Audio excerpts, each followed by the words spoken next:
नमस्कार, मी doctor Kalyani Patil, classical homeopath, art therapist आणि इमोशनल इंटेलिजन्स कोच.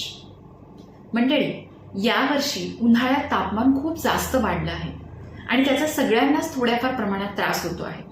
माझ्याकडे दररोज डोकेदुखी, युरिन इन्फेक्शन्स, लूज मोशन्स, थोडक्यात उन्हाळी लागल्याचा त्रास घेऊन लोक येत असतात. तसेच अतिघामामुळे फंगल इन्फेक्शनचं प्रमाण सुद्धा वाढलं आहे. तर आज मी तुम्हाला उन्हाचा त्रास कमी होण्यासाठी काही सोपे उपाय सांगणार आहे.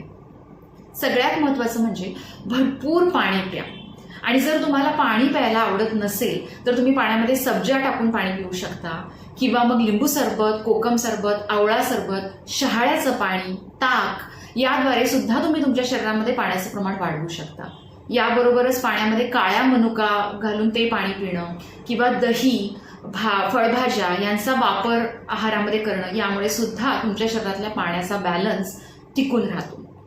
त्याचबरोबर उन्हाळी फळं जसं कलिंगड आहे, टरबूज, आंबे ह्याचा तुमच्या आहारामध्ये नक्की समावेश करा.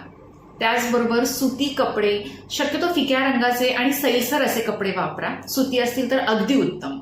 त्याचबरोबर जर गरज नसेल तर सकाळी 11 ते दुपारी 3 या वेळामध्ये बाहेर जाणं शक्यतो टाळा. अतिशय जास्त अंगमेहनतीची कामं किंवा खूप जास्त व्यायाम करणं या दिवसांमध्ये टाळा. आणि जर तुम्ही तुमच्या घरामध्ये असाल तर तुम्ही घरातलं टेम्परेचर मेंटेन करण्यासाठी तुमच्या खिडक्या बंद करा घराच्या, त्याचबरोबर पडदे लावून घ्या.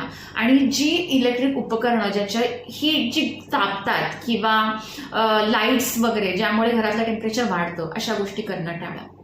आणि त्या सगळ्या गोष्टींमुळे तुमचं डिहायड्रेशन होणार नाही आणि तुमच्या बॉडीचं टेम्परेचर मेंटेन राहील.